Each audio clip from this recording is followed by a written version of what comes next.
क्या चल रहा है?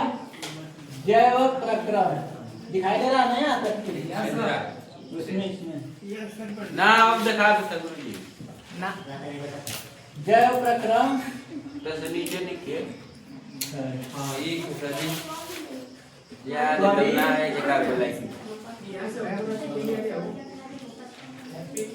यही वाला चैप्टर है। परिवहन का मतलब आवागमन एक स्थान से दूसरे स्थान तक वस्तुओं को ले जाना, ठीक ना, ले जाना।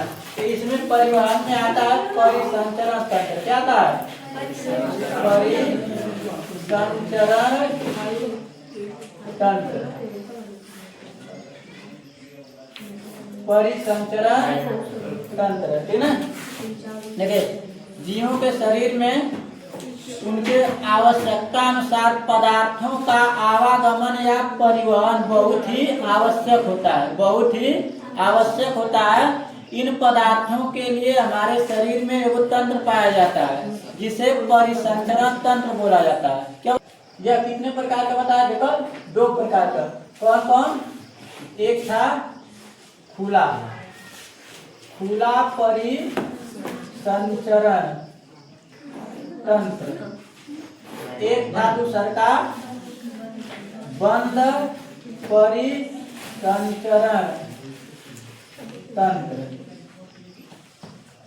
खुला परिसंचरण तंत्र में क्या होता है कि इसमें नसें नहीं पाई जाती हैं, रुधिर एक अनियमित पात्र में बहता है, अनियमित पात्र में बहता है। इसमें क्या होती है? रुधिर वाहिनियां, रुधिर वाहिनियां नहीं पाई जाती हैं, जैसे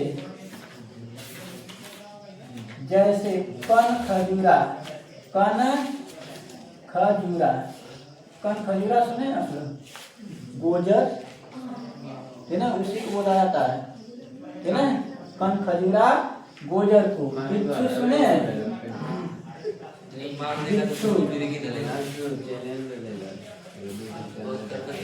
उसके बाद टीटा तो देखे होंगे,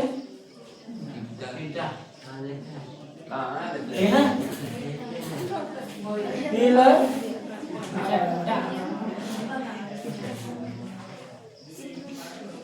देखिए खुला परिसंचरण तंत्र किनमें पाया जाता है? खजूरा में, बिच्छू में, टीटा में, तिलचट्टा में, यानी कि जितने कीट होते हैं उनमें पाया जाता है।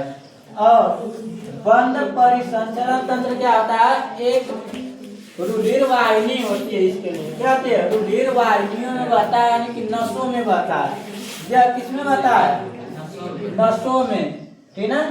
इसमें कौन कौन आ जाएंगे? जैसे खरगोश, मनुष्य, और आ जाएगा आपका केचुआ भी आ जाता है। कौन आ जाता है? केचुआ। इसमें पाया जाता है बंद परिसंचरण तंत्र। इसमें पतली पतली नसों में क्या बहता है? रुधिर बहता है। अब बात आती है कि परिसंचरण तंत्र हमें पढ़ना किसमें है? न तो कीट में पढ़ना है, न तो किसी जानवर में पढ़ना है, हमें मनुष्य में। किसमें देखना है? मनुष्य में। तो हम देख लेते हैं मनुष्य। मनुष्य के परिसंचरण तंत्र की संरचना। मनुष्य के परिसंचरण तंत्र की संरचना देख लेते हैं। तो मनुष्य के परिसंचरण तंत्र में 3 चीजें आती हैं। कितनी चीजें आती हैं? 3 चीजें आती हैं। एक आता है पहला रुधिर, दूसरा का आता है हृदय, और तीसरा आता है रुधिर वाहिनियां।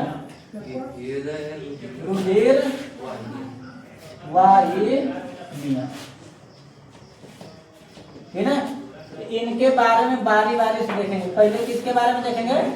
रुधिर के बारे में, उसके बाद हृदय के बारे में, उसके बाद रुधिर वाहिनियां के बारे में। कल थोड़ा सा रुधिर के बारे में आपको बताए थे, रुधिर के बारे में बताए थे, है ना। तो देख लेते हैं, रुधिर को देख लेते हैं। किसको देख लेते हैं? रुधिर को। रुधिर रुधिर के बारे में बता देते हैं। रुधिर तरल संयोजी ऊतक होता है। क्या था? तरल संयोजी ऊतक होता है। यह चिपचिपा होता है। कैसा होता है? चिपचिपा, नमकीन होता है और क्षारीय होता है। कैसा होता है? क्षारीय होता है। इसका पीएच मान 7.3 से 7.5 के बीच में होता है। एक्चुअल अगर दिया रहता है 7.4 दिया रहता है। पीएच मान इतना होता है, ठीक ना। यह अपारदर्शी भी होता है। कैसा होता है?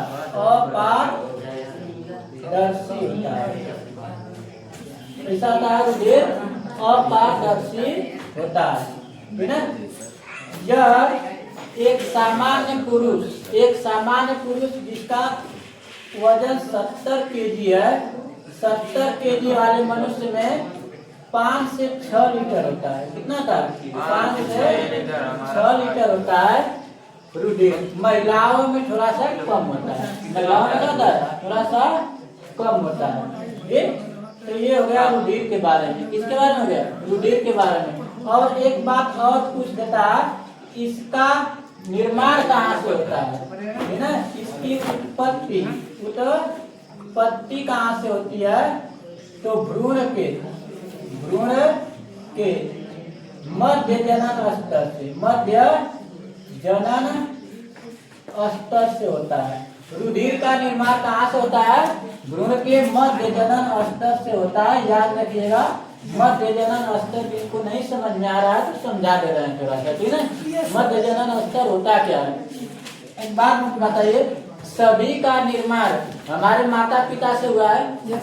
जितने भी जीव हैं, हम लोग हैं, सभी का निर्माण किससे होता है? माता पिता से। फिर पिता से शुक्राणु मिलेगा, पिता से शुक्राणु,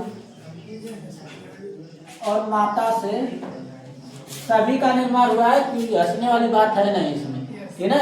हम लोग बने हैं इसी तरह, ठीक है।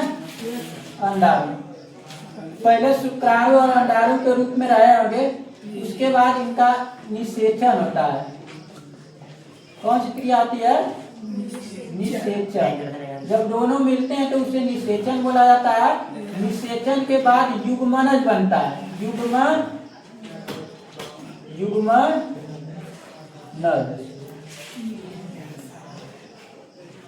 क्या बनता है? युग्मनज। अब युग्मनज के बाद भ्रूण बन जाता है। युग्मनज के बाद क्या बनता है? भ्रूण। जैसे यहाँ भ्रूण है, माँ के गर्भ में जो बच्चा पलता है, 9 महीने तक पलता है, उसे क्या कहते हैं? भ्रूण कहते हैं, ठीक है।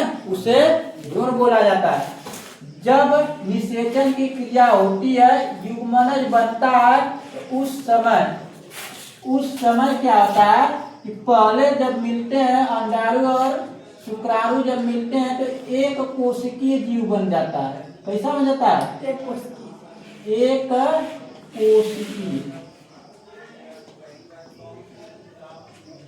कोशिकीय बन जाएगा। इसके बाद थोड़े देर बाद, एक दिन बाद, इसमें समसूत्री विभाजन होगा। इसमें क्या होगा? समसूत्री विभाजन। समसूत्री विभाजन से एक कोशिका से 2 कोशिका बनेगी। कितनी बनेगी? 2 से कितनी बनेगी? 4 गो। 2 से 4 गो, 4 से 8 गो, यानी दुगुना होती चली जाएंगी, ठीक है। 8 गो बन गया। 8 से कितना बन जाएगा? 16। 8 से 16 कोशिकीय, 16 से बन जाएगा 32। 16 से कितना बन जाएगा? 32 कोशिकीय अवस्था।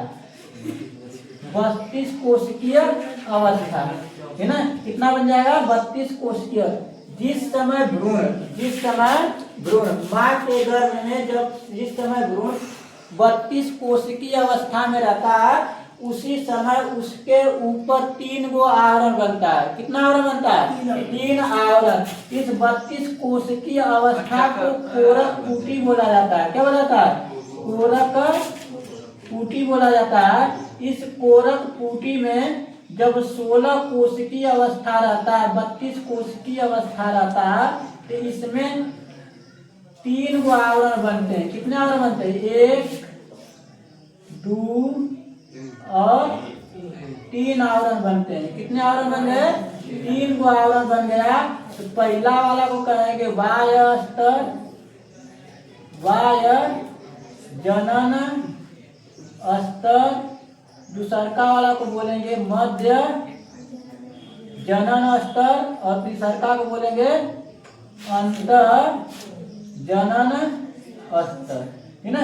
इस सभी में प्रक्रिया हुई होगी। हम लोग में ये प्रक्रिया हुई है। पहले के कैसा रहे होंगे? शुक्राणु और अंडाणु के रूप में निषेचन की क्रिया हुई थी। युग्मनज बने, युग्मनज के बाद भ्रूण बने।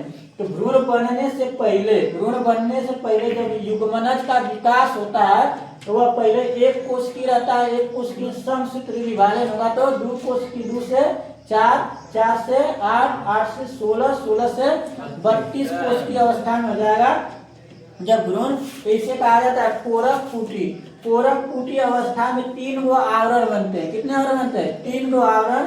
तो बाह्य जनन स्तर, मध्य जनन स्तर और अंतर जनन स्तर। तो हमारे रुधिर का विकास किससे होता है? मध्य जनन स्तर से होता है। भ्रूण के मध्य जनन स्तर से क्या बनता है? रुधिर बनता है। बाकी सब तीनों स्तरों को मिला के हमारा उपकला ऊतक बनता है। उपकला ऊतक पूरा एकदम शरीर, चमड़ी उमड़ी सब बनता है ना। परिसंचरण तंत्र का, मानव के परिसंचरण तंत्र का पहला भाग कौन है? रुधिर, है ना। रुधिर 2 प्रकार का होता है। कितने प्रकार का होता है? 2 प्रकार का। एक होता है प्लाज्मा और दूसरा का होता है रुधिर कणिकाएं। रुधिर कणिकाएं या इसी को बोला जाता है रुधिराणु। रुधिराणु,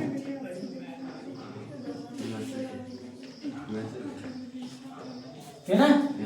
रुधिर 2 प्रकार का, एक प्लाज्मा, एक रुधिर कणिकाएं या रुधिराणु हो जाएगा। ठीक।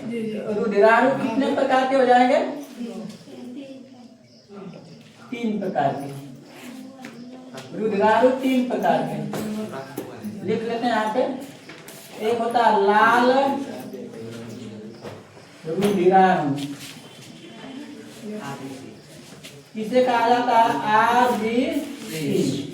इसी को बोला जाता है एरिथ्रोसाइट। इसी को बोला जाता है एरिथ्रोसाइट। इसके बाद होता है श्वेत रुधिर राणु, इसे बोला जाता है WBC। इसे एक और नाम है ल्यूकोसाइट। इसके बाद होता है प्लेटलेट।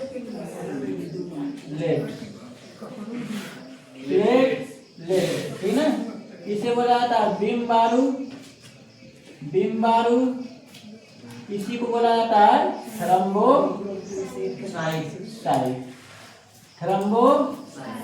भी बोला जाता है। तो ये हो गया रुधिर 2 प्रकार का।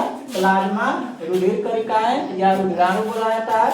अब रुधिर 3 प्रकार का, RBC, WBC और प्लेटलेट। इसमें देखेंगे लाल रुधिर कणिका कोई प्रकार नहीं, श्वेत रुधिर कणिका का 2 प्रकार होता है। कितने प्रकार की होती है? 2 प्रकार की होती हैं। उनको देख लेते हैं। 2 प्रकार हो जाएगा। कौन कौन? एक हो जाएगा कणिका WBC, कणिकामय WBC। और एक हो जाएगा कणिका रहित WBC, है ना। WBC कणिकामय मतलब इसमें जो भी कोशिकाएं रहेंगी, कण रहेगा, और इसमें कण नहीं रहेगा, है ना। अब देखिए करिकामय भी 3 प्रकार की होती हैं। कितने प्रकार के होते हैं? 3 प्रकार की होती हैं। पहला हो जाएगा इओसिनोफिल,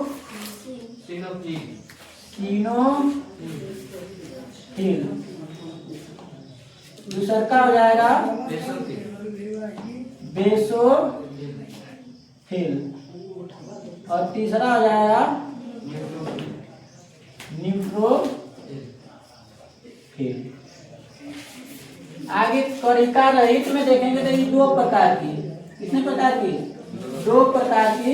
एक हो जाएगी लिम्फोसाइट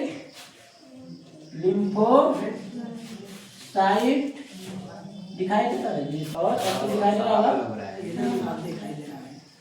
मोनोसाइट, है ना। लिम्फोसाइट और मोनोसाइट, तो इनके बारे में बारी बारी से अब देखेंगे। ये देखिए प्रकार होगा रुधिर का प्रकार, ये आपको एकदम दिमाग में रहना चाहिए। इतना दिमाग में, एक बार रुधिर के बारे में कोई बोल दे कि रुधिर क्या होता है तो रुधिर तुरंत बोलेगा। रुधिर 2 प्रकार के, प्लाज्मा और रुधिर करिकाएं या रुधिराणु। रुधिराणु जो होते हैं 3 प्रकार के, WBC, RBC, WBC और प्लेटलेट। इसमें से जो श्वेत रुधिराणु होते हैं वह कितने प्रकार के होते हैं? 2 प्रकार के, करिकामय और करिका रहित। करिकामय इओसिनोफिल, बेसोफिल, न्यूट्रोफिल। करिका रहित लिम्फोसाइट और मोनोसाइट। अब आप कल बताए थे कि रुधिर में जो होता है ये लाल रुधिर करिकाएं जो होती हैं, यह इसमें हीमोग्लोबिन पाया जाता है। इसमें क्या पाया जाता है? हीमोग्लोबिन, जो ऑक्सीजन का परिवहन करता है। ऑक्सीजन का परिवहन करेगा, इसके बाद हीमोग्लोबिन के कारण ये रुधिर लाल होता है। हीमोग्लोबिन के कारण क्या होता है? रुधिर लाल होता है। प्लस लाल रुधिर करिका का जीवन काल 120 दिन का होता है, 120 दिन का। श्वेत रुधिराणु क्या करते हैं? रोगों से रक्षा करते हैं। इनके पास कितने सैनिक हैं? 5 गो, है ना। ये क्या करेंगे? कोई भी रोग अगर आक्रमण करता है हमारे शरीर पर तो पहले ये सब उससे क्या करेंगे? लड़ाई करेंगे। उनके साथ में क्या करेंगे? पहले उनको मारने का प्रयास करेंगे। अगर मारने को ठीक नहीं मार पाए तो डॉक्टर के पास जाओ, डॉक्टर नहीं बचा पाया तो फिर एकदम ऊपर चले जाओ, है ना। इसके बाद क्या होता है? प्लेटलेट। तो इनके बारे में बारी बारी से हम देखना चालू करेंगे। इनके बारे में क्या देखेंगे? बारी बारी से देखेंगे। पहले किसके बारे में? प्लाज्मा के बारे में, तब इनके बारे में देख लेंगे। उसके बाद दिखा दिया जाएगा आपको कल प्लाज्मा के बारे में। रुधिर का पहला भाग प्लाज्मा इधर दिखाई दे रहा है जी। चलिए देखते हैं प्लाज्मा।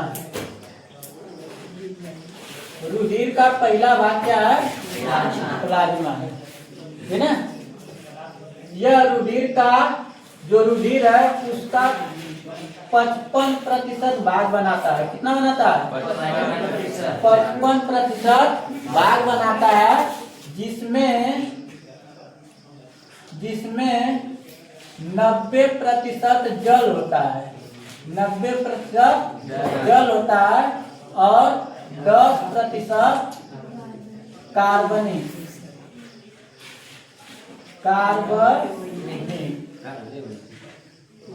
पदार्थ, कार्बनिक पदार्थ तथा अकार्बनिक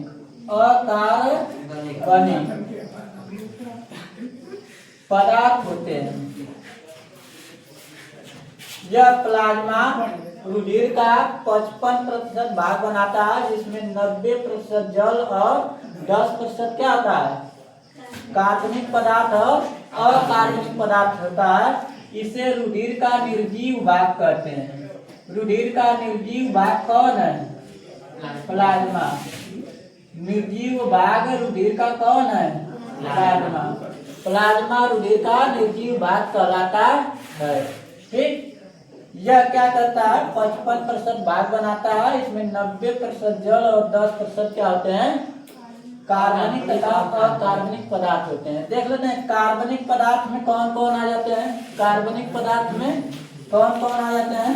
कार्बनिक पदार्थ में आप अगर पोषण आपको पढ़ाए थे, पोषण और न्यूट्रिशन, उसमें सब खाना जाके कहाँ पचाता, छोटी आंत में ग्लूकोज और क्या बन गया था, अमीनो अम्ल। कार्बनिक पदार्थ में ग्लूकोज आ जाएगा, कौन आ जाएगा, ग्लूकोज,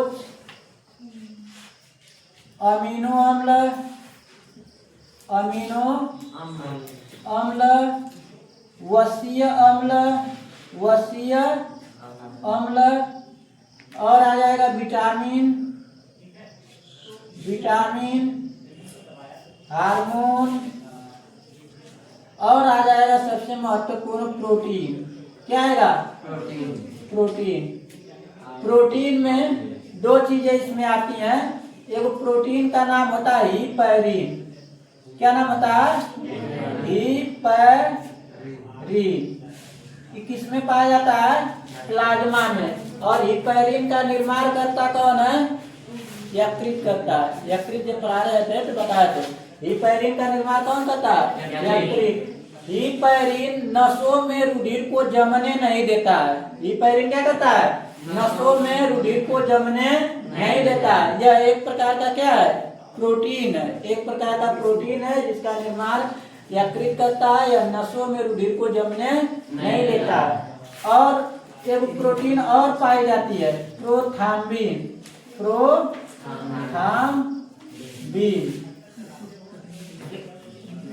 और थाइब्रिनोजेन, थाइब्रिनोजेन। ये क्या करते हैं, जब चोट लग जाता है चाहे कट जाता है तो रुधिर का थक्का बनाने में मदद करते हैं। रुधिर का थक्का बनाने में मदद कौन करेगा, प्रोथाम्बिन और फाइब्रिनोजेन, है ना। रुधिर को नसों में जमने नहीं देगा हिपैरिन और प्रोथाम्बिन और फाइब्रिनोजेन। क्या करेंगे, जब कट जाएगा चोट लग जाता है तो रुधिर का क्या बना देते हैं, थक्का बना देते हैं, है ना। ये हो गया प्लाज्मा के बारे में। प्लाज्मा रुधिर का 55% भाग बनाता है। यह निर्जीव भाग कहलाता है रुधिर का। इसमें 90% जल और 10% कार्बनिक तथा अकार्बनिक पदार्थ होते हैं। कार्बनिक पदार्थ में ग्लूकोज, अमीनो अम्ल, वसीय अम्ल, विटामिन, हार्मोन। प्रोटीन में हिपैरिन और कौन, प्रोथाम्बिन और फाइब्रिनोजेन। हिपैरिन के बारे में याद रखिएगा, यह नसों में रुधिर को जमने नहीं देता। प्रोथाम्बिन और फाइब्रिनोजेन क्या करते हैं, और चोट लगने पर रुधिर का क्या बनाते हैं, थक्का बनाते हैं, जिससे कुछ देर बाद रुधिर रुक जाता है, रुधिर का बहना रुक जाता है। अब आते हैं अकार्बनिक पदार्थ में। इसमें आते हैं अकार्बनिक पदार्थ में। अकार्बनिक पदार्थ में आ जाएगा आपका sodium, sodium, potassium, potassium, calcium, calcium और फास्फेट, क्लोराइड, क्लोराइड, ठीक। मैग्नीशियम भी आ जाएगा, कौन आ जाएगा, मैग्नीशियम भी आ जाएगा इसमें। ये अकार्बनिक पदार्थ हो गए। ये कौन हो गए, अकार्बनिक पदार्थ हो गए इसमें। तो याद रहेगा प्लाज्मा के बारे में। रुधिर का पहला भाग क्या है, प्लाज्मा, और प्लाज्मा के बारे में आपको यहाँ पे बता दिया, ठीक, याद रहेगा। अब किसके बारे में देखेंगे, रुधिर करिकाएं या रुधिराणु के बारे में। रुधिर करिकाएं या रुधिराणु के बारे में आपको लिखना और लिख सकते हैं, उतार लीजिए जिनको उतारना है। रुधिर का दूसरा भाग रुधिर करिकाएं या रुधिराणु। रुधिर करिकाएं, रुधिर करिकाएं कितने प्रकार की होती हैं, 3 प्रकार की, RBC, WBC और प्लेट।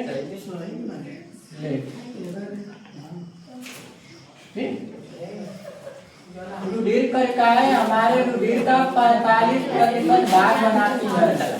कितना प्रतिशत भाग बनाती हैं, 45%। 55% भाग कौन बनाता है, जिसमें आगे बता दिया गया। RBC जो होता है आरबीसी में हीमोग्लोबिन होता है, हीमोग्लोबिन होता है, जिसके कारण रुधिर लाल होता है और यह ऑक्सीजन का परिवहन भी करता है। इसी के कारण रुधिर लाल भी होता है, यह ऑक्सीजन का परिवहन भी करता है। और हीमोग्लोबिन होता है, इसका जीवन काल, आरबीसी का जीवन काल 120 दिन का होता है। जीवन काल कितने दिन का होता है? 120 दिन का। और यह मरने के बाद 120 दिन के मरने के बाद प्लीहा में चली जाती है। कहाँ चली जाती है? प्लीहा में। प्लीहा को बोला जाता है आरबीसी का कब्रगाह, आरबीसी का कब्रगाह, है ना, आरबीसी का कब्रगाह बोला जाता है। और हमारे शरीर में, मनुष्य के शरीर में यह 45 से 55 लाख प्रति घन मिलीमीटर होती है, प्रति घन मिलीमीटर होती है, ठीक है ना। इससे कम रहेंगी तो आपके शरीर में हमेशा सुस्ती जैसा रहेगा, हमेशा मामी लिखिए, है ना, मिलीमीटर, ठीक, मिलीमीटर। 45 से 55 लाख रहना चाहिए, प्रति घन मिली रहना चाहिए। अगर नहीं रहेगा तो आपका काम करने का इच्छा करवे नहीं करेगा। आरबीसी कम है तो काम करने का इच्छा नहीं करेगा, शरीर में हमेशा थकान जैसा रहेगा।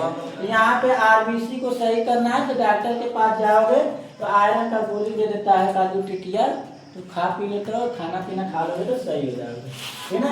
इसके बाद आता है WBC। WBC क्या करता है?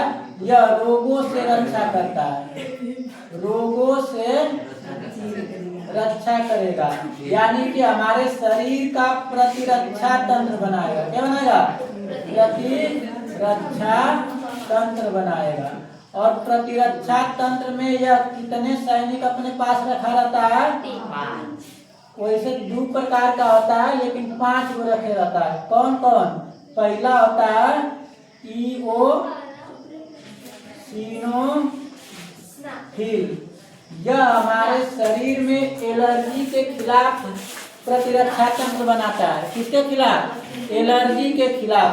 जैसे किसी को कोई अगर, देखो एलर्जी कैसे होता है, कोई ढुकनी दे दिया मिर्चा का तो लगते हो खांसने, है ना, एलर्जी है। क्या है? वह भी एलर्जी उत्पन्न करता है। किसी को किसी, देखो वो मच्छर वाली अगरबत्ती डरा रहे थे इस समय, पता न कौन कंपनी का था, वो एकदम दम घुटने लगा रहा था उससे, तो भी एलर्जी उत्पन्न करता है।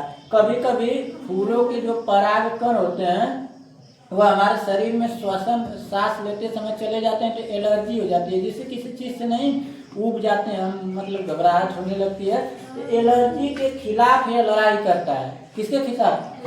एलर्जी के खिलाफ। इसके बाद आता है दूसरा का, कौन आता है? बेसोफिल क्या करेगा? कोई भी जीवाणु अगर आक्रमण करता है हमारे शरीर में तो उसको मारने का काम करेगा। क्या करेगा? मारने का काम करेगा। और तीसरा होता है न्यूट्रोफिल। यह हमारे शरीर में सबसे ज्यादा होता है। सबसे ज्यादा कौन होता है? न्यूट्रोफिल, है ना, सबसे ज्यादा न्यूट्रोफिल होता है। और यह जीवाणुओं को क्या करता है? खाने का काम करता है। क्या करता है? भक्षण करने का काम करता है। और ये नहीं खा पाता है तो इसके बाद इसका भाई आता है गोबरी, ठीक। इसके बाद आ जाता है कौन? लिम्फोसाइट। चौथा लिम्फोसाइट। लिम्फोसाइट सबसे मेन होता है, सबसे मेन होता है। और यह भी भक्षण करने का काम करता है। क्या करता है? खाने का काम करता है ना, मारने का काम। बेसोफिल भी मारने का काम करेगा, सबसे ज्यादा होता है, खाता भी है लेकिन सबसे ज्यादा खाने का काम कौन करेगा? भक्षण करने का काम, मोनोसाइट। इसके बाद आ जाता है लिम्फोसाइट, इसके बाद पांचवा मोनोसाइट। मोनोसाइट, है ना। मोनोसाइट भी क्या करता है, भक्षण करता है जीवाणु पर। क्या करता है, भक्षण करता है, मतलब उनको खा जाता है। यानी कि सब मिल के क्या करते हैं, हमारे शरीर में एक ऐसा प्रतिरक्षा तंत्र बना देते हैं जिसको भेद कर जीवाणुओं को जाना बहुत मुश्किल होता है, लेकिन जो भेद कर चला जाता है वह डॉक्टर तक आपको पहुंचा देता है ना। इसमें एक एड्स होता है, एड्स में क्या होता है, लिम्फोसाइट को ही मार दिया जाता है। एड्स वाला जो विषाणु होता है लिम्फोसाइट को ही जाकर क्या करता है, मार देता है। इसलिए एड्स का कोई अभी इलाज नहीं है ना। इसके बारे में आगे बता दिया जाएगा।